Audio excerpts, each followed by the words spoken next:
Assalamualaikum warahmatullahi wabarakatuh. Bapak dan Ibu calon guru penggerak Angkatan 8, salam semangat dan bahagia.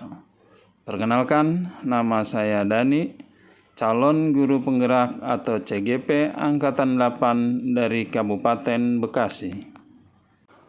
Untuk menambah semangat kegiatan ini, mari kita buka dengan berpantun. Anak pramuka berlatih tongkat, mengikuti aba-aba siap gerak. Mari kita tetap semangat mengikuti program guru penggerak.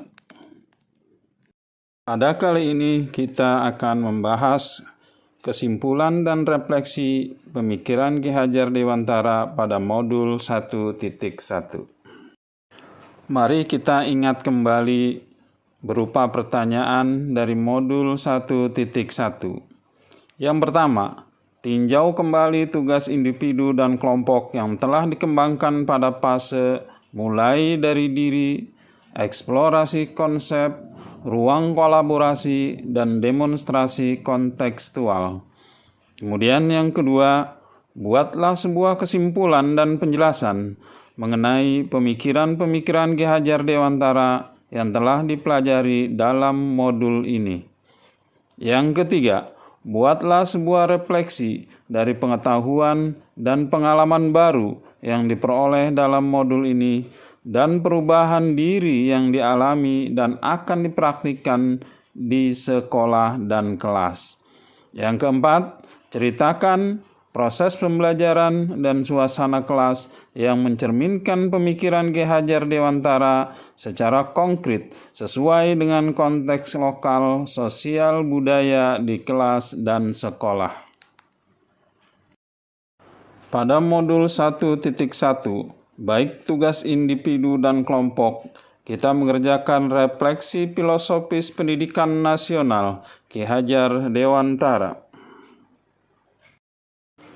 Dalam tahap pada fase mulai dari diri sendiri, saya mendapat tugas untuk merefleksikan diri sendiri tentang pemikiran Ki Hajar Dewantara serta harapan saya belajar modul tersebut. Selanjutnya yang kedua, yaitu eksplorasi konsep. Pada eksplorasi konsep, saya mendapat tugas yaitu membuat audio atau video terhadap pemikiran kritis tentang pemikiran-pemikiran Ki Hajar Dewantara. Kemudian yang ketiga, ruang kolaborasi. Dalam ruang kolaborasi, kami berdiskusi kelompok melalui Google Meet tentang sosiokultural, budaya-budaya daerah setempat yang dapat dikembangkan di sekolah masing-masing.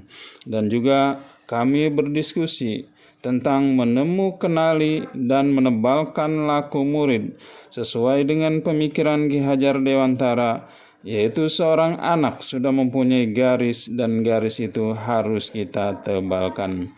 Kemudian yang keempat, yaitu demonstrasi kontekstual. Hasil dari ruang kolaborasi, saya unggah dalam demonstrasi kontekstual berupa video, audio, atau juga dalam infografis. Kemudian yang selanjutnya, yang kelima, yaitu elaborasi pemahaman.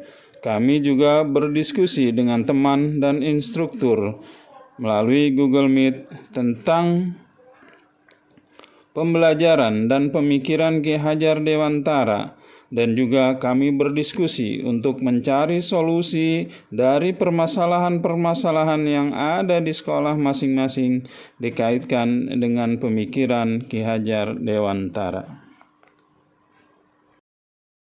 Konsep pendidikan menurut Ki Hajar Dewantara yaitu ada 5. Yang pertama, menuntun.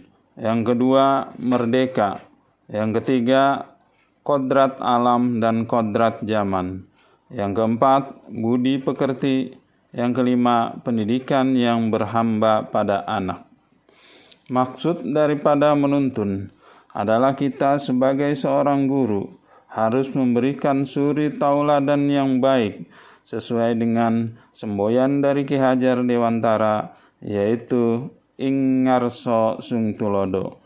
Sebagai seorang guru, kita harus memberikan suri tauladan, baik berupa perilaku dalam pembelajaran maupun dalam kehidupan sehari-hari, yang bisa menuntun anak didik atau anak-anak kita menjadi anak yang lebih baik. Kemudian yang kedua yaitu merdeka. Merdeka berarti kita memberikan kebebasan kepada anak-anak kita untuk mengembangkan belajarnya sesuai dengan minat dan bakatnya masing-masing. Yang ketiga yaitu kodrat alam dan kodrat zaman. Kodrat alam, sebagai manusia terlahir dari orang tua dan lingkungan yang berbeda, yang tentunya sudah mempunyai watak dan perilaku yang berbeda-beda. Oleh karena itu, watak dan perilaku yang berbeda-beda ini harus kita mediasi dan kita fasilitasi agar dapat berkembang dalam pembelajaran.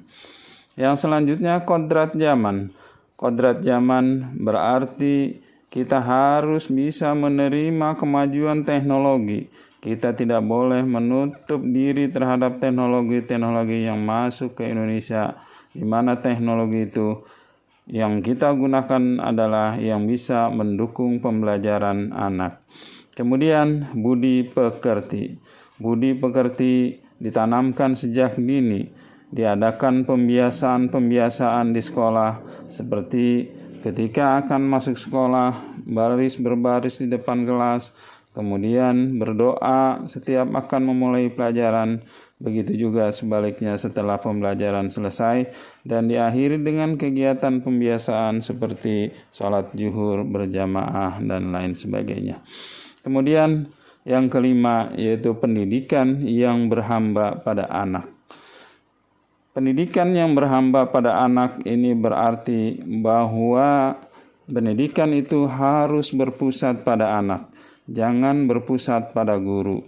Kalau selama ini kita melakukan pengajaran dan pendidikan hanya berpusat pada guru, anak harus mengikuti apa kemauan guru. Tapi menurut Ki Hajar Dewantara, guru itu harus bisa melihat kebutuhan anak dan bisa mengembangkan potensi minat dan bakat anak.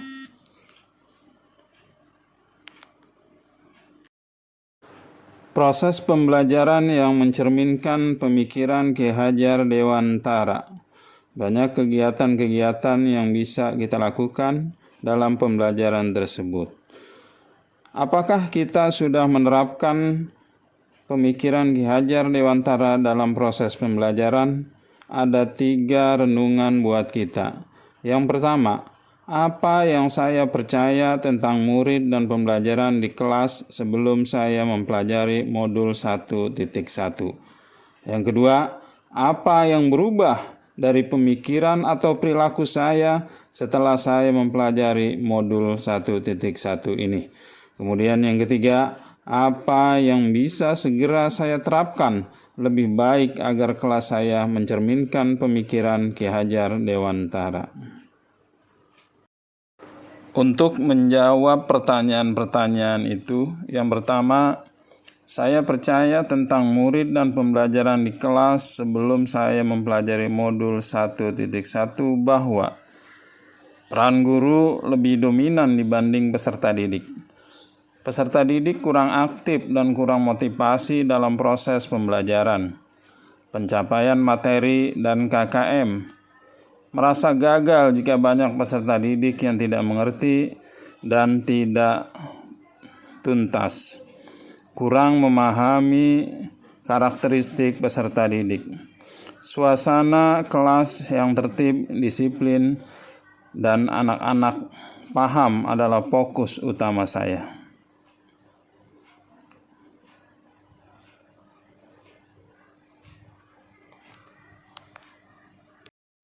Yang selanjutnya, perubahan dari pemikiran atau perilaku saya setelah mempelajari modul ini yaitu 1.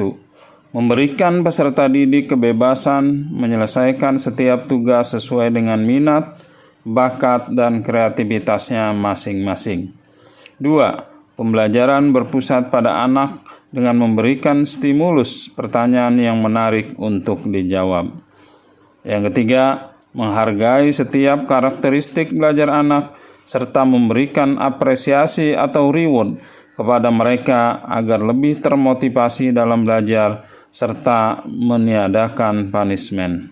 Yang keempat, pembelajaran yang kreatif dan inovatif, salah satunya dengan memberikan game edukasi. Bapak, Ibu, guru penggerak yang saya hormati, mudah-mudahan video ini dapat menginspirasi. Salam guru penggerak. Wassalamualaikum warahmatullahi wabarakatuh.